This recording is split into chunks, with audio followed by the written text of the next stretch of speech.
Who is Jesus for me? Who do you say I am? Part 1. A reading from the Gospel of St. Matthew, chapter 16, verses 13 to 17. Now, when Jesus came into the district of Caesarea Philippi, he asked his disciples, "Who do people say that the Son of Man is?" And they said, "Some say John the Baptist, others Elijah, and still others Jeremiah or one of the prophets." He said to them, "But who do you say that I am?" Simon Peter answered, "You are the Messiah, the Son of the living God." And Jesus answered him, "Blessed are you, Simon, son of Jonah. For flesh and blood has not revealed this to you, but my Father in heaven." Two pertinent questions. The first question, who do people say I am? What is the public opinion? The second question, who do you say I am? What is your personal opinion? The incident occurred at Caesarea Philippi, presently called Panias, 25 miles northeast of the Sea of Galilee. This city was founded by King Philip, the son of Herod the Great, to perpetuate his memory and to honor the Roman Emperor Caesar, and thus the name Caesarea Philippi. It was situated on a beautiful terrace about 1,150 feet above sea level, on the southwest slope of Mount Hermon, overlooking the Jordan Valley. It was an affluent city. Recent excavations point to the existence of 14 temples for different gods. It was rich in gods and idolatry.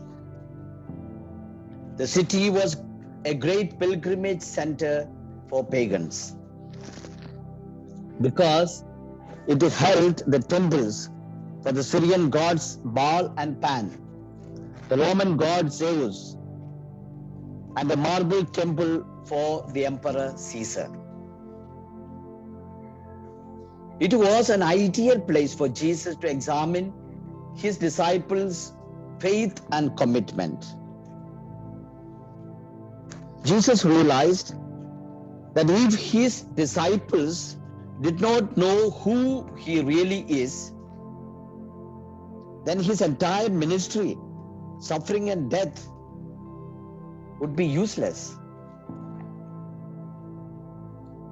So it is not merely an evaluation or exit poll to know what are the effects and impacts of Jesus' ministry done so far. They are asked to look back, and they can see the ministry of Jesus from Galilee through the Gentile territories or the Decapolis. They are asked to look around and see the great attractions of this world. They are asked to look forward, and they can see the shadow of the cross. Now they are challenged to say who is Jesus for them. Until now, they were following him without much comprehension. They have to make a conscious choice now. What do they want, the world or the Messiah? You may have seen the signboard in some public places. Halt, look, listen, think, and then proceed. Jesus is asking them to do so. Halt, look, listen, think, and then proceed before they go further with him. Hence, he decided to ask a question in two parts. The first question, what is the public opinion? Who do people say I am? The disciples begin sharing with Jesus what they have heard from the people who have been following him. They said, some say John the Baptist, others Elijah, still others Jeremiah, or one of the prophets. John the Baptist was so great a figure that many Jews, even Herod the king, thought that John's spirit had entered the body of Jesus. Elijah, the greatest of the prophets, was believed to be the forerunner of the Messiah. The book of Malachi chapter 4 verse 5 we read, behold, I will send you Elijah the prophet before the great and terrible day of the Lord comes. Jeremiah had taken the Ark of the Covenant and the altar of incense out of the temple and hidden them away in a lonely cave on Mount Nebo. Before the coming of the Messiah, he would return and produce them, and the glory of God would come to the people again. 2 Maccabees chapter 2 verse 1 to 12. The phrase one of the prophets suggested that Jesus had a ministry like that of the former prophets. So when the people identified Jesus with Elijah and with Jeremiah or one of the prophets, they were in fact paying him a great compliment and setting him in a high place, because here was the son of a carpenter in an unknown place called Nazareth, working wonders, healing, with great message, and so they were in fact giving him a big compliment.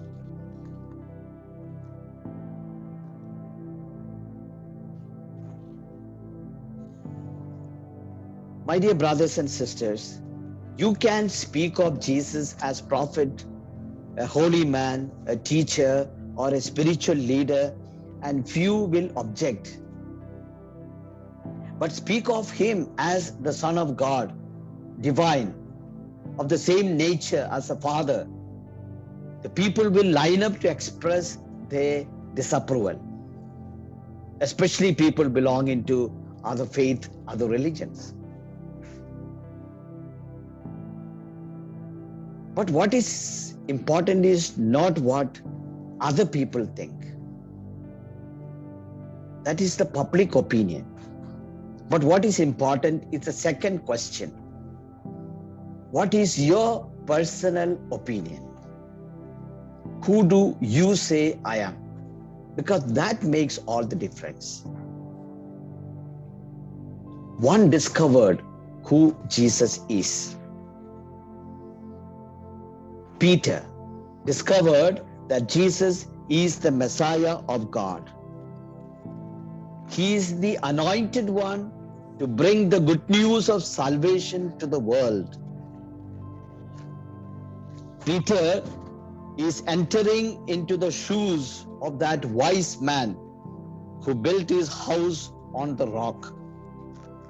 The rains fell, the floods came, and the winds blew and beat on that house, but it did not fall because it had been founded on the rock. in Matthew chapter 7, verse 24 and 25.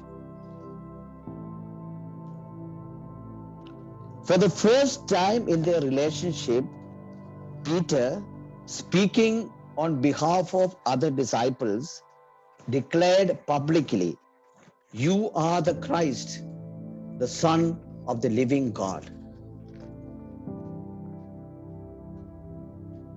Peter was the first apostle to recognize Jesus publicly as the Messiah, the Christ, the Anointed One. To say that Jesus was the Christ, the Anointed One of God, was to say that he was the Emmanuel, God with us, the salvation of God, God who became man to save sinners. It is evident that Jesus was well pleased with Peter's answer. Jesus first pronounced a blessing upon Peter, the only disciple in the gospel to receive a personal blessing. "Blessed are you, Simon, son of Jonah." Next, Jesus confirmed Peter's insight as a special revelation from God. "No mere man has revealed this to you, but my Father in heaven."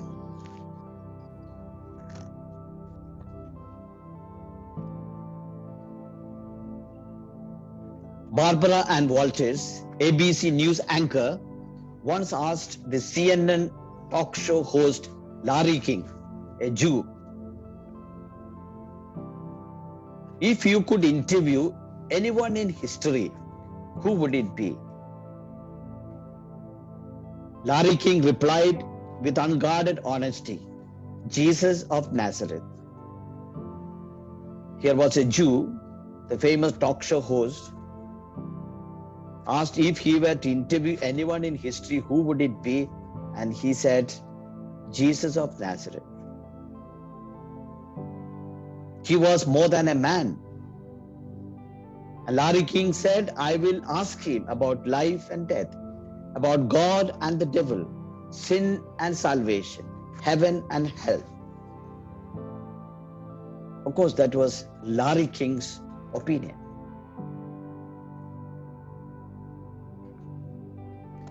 Charles Lamb, the 19th century British essayist, was involved in a discussion as to who is the greatest literary genius of all time. Two names finally emerged: William Shakespeare and Jesus of Nazareth. Lamb put an end to the debate when he said, "I tell you the difference between these two men. If Shakespeare walked into this room right now, we would all rise to greet him. But if Christ came in, we would all fall down and worship." That is the difference. One is worthy of our respect, the other one is worthy of our worship. We worship only God.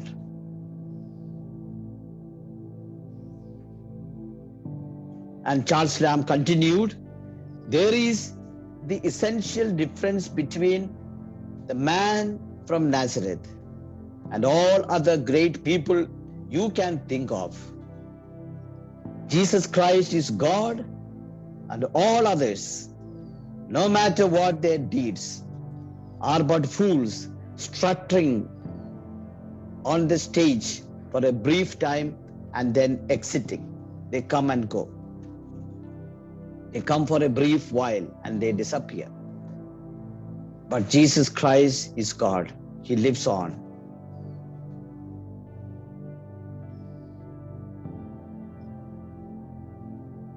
Let me bring before you a few incidences from the life of Mother Teresa. And we will know what is her opinion of Jesus of Nazareth.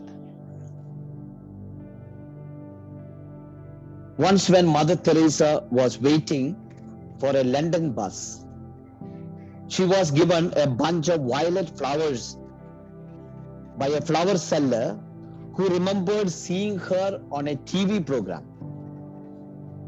Her immediate response was, "This flower must be given to him."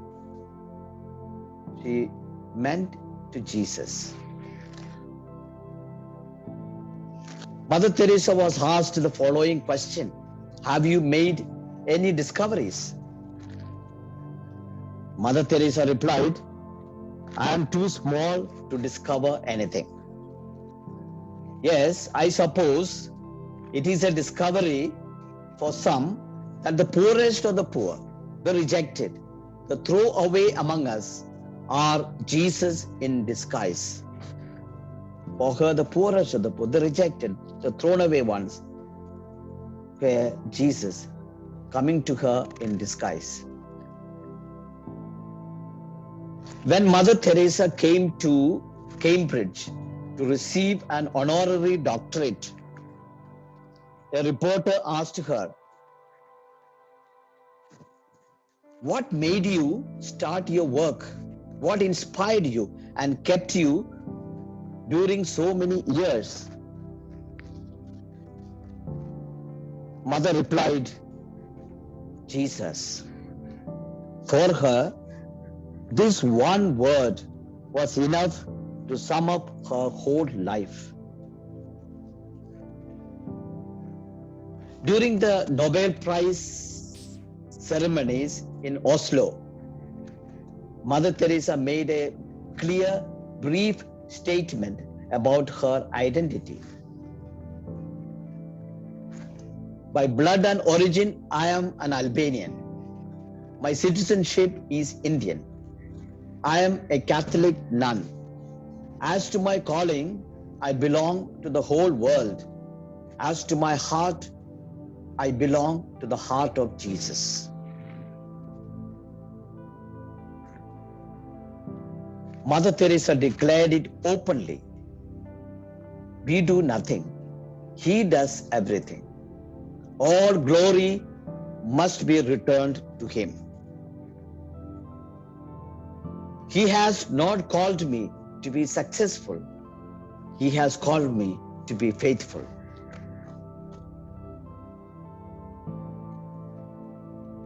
Once a brother who had joined her order, the Missionaries of Charity, came to Mother Teresa and told her that his vocation was to serve lepers.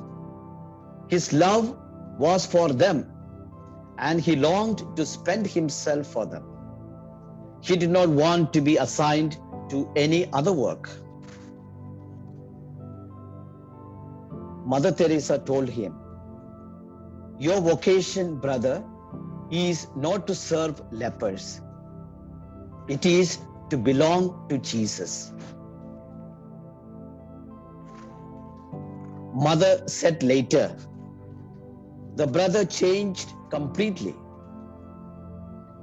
Now it doesn't matter whether he is cooking or washing or cleaning the sheets or taking care of the lepers. It is, I belong to Jesus, and that is all that matters.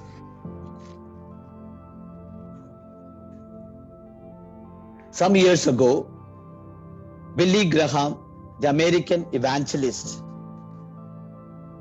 visited Mother Teresa in Kolkata when Saint Mother Teresa was alive, visited Kolkata. He was impressed by the holy nun's religious attitude toward people, and he declared, "Mother Teresa looks past the physical features of every man, woman, and child. He observed and sees the face of Jesus staring up at her through them. In every starving child she feeds, she sees Jesus. Around every sick and frightened woman she cares for, she sees Jesus. Surrounding every lonely, dying man she cradles in her arms is Jesus. When she ministers to anyone, she is ministering to her Savior and Lord Jesus Christ.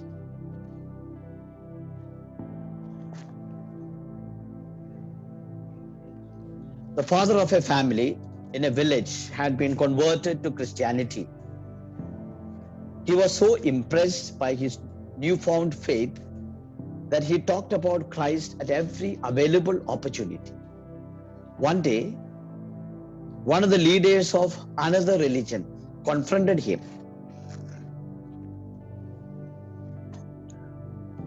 Do you really know anything about Christ? Yes, I do, replied the convert. Where was he born? Asked the challenger. The new Christian was not exactly sure. Then came another question. How old was he when he died?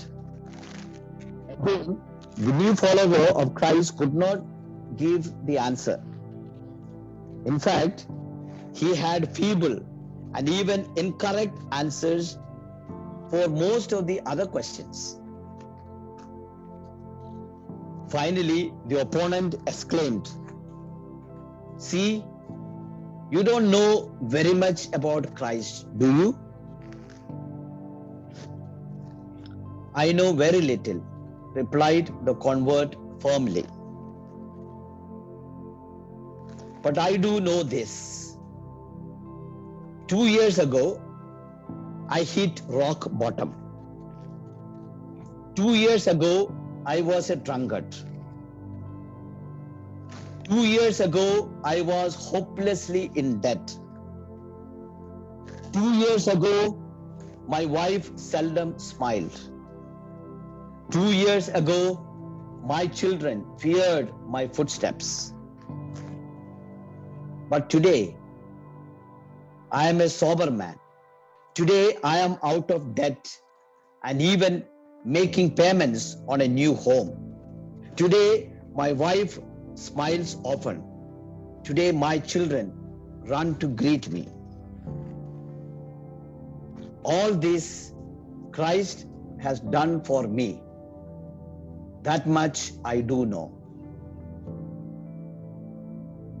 I may not know the answers to all your questions, but this much I do know, that He has changed my life. He has transformed my life. He has transformed my family. He has improved my condition. That is what Jesus has done for me." He was able to answer the question, who is Jesus for you?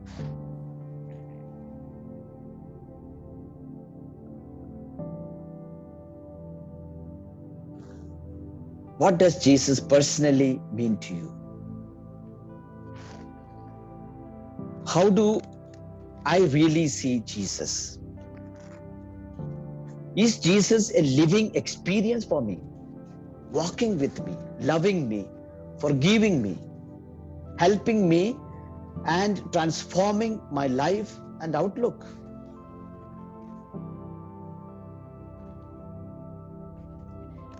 What difference does Jesus make in my life?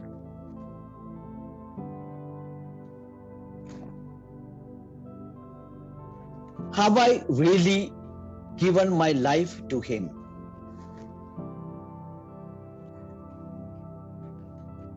Are there areas where I have excluded Him, where my life is not noticeably different from the lives of those who see Jesus as irrelevant?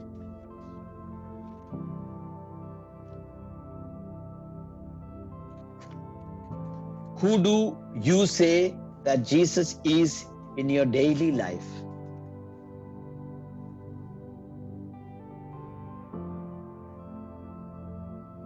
Who do we say that He is when we are in the presence of those who don't know Him, those who aren't interested in Him.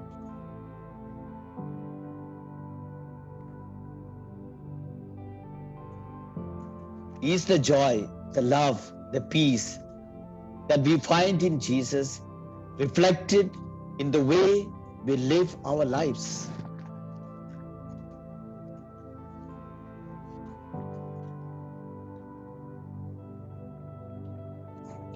My dear brothers and sisters in Jesus Christ, we need to experience Jesus as our Lord and Savior and surrender our lives to Him.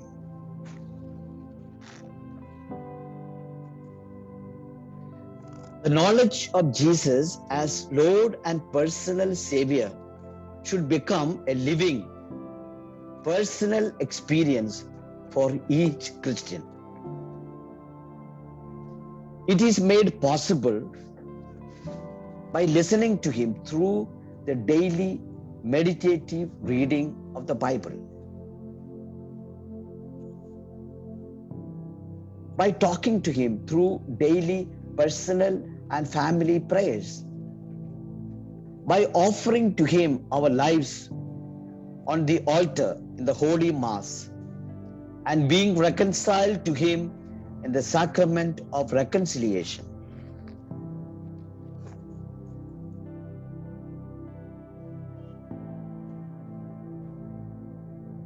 Through the surrender of our lives to Jesus, by rendering humble and loving service to others, with the strong conviction that Jesus is present in every person.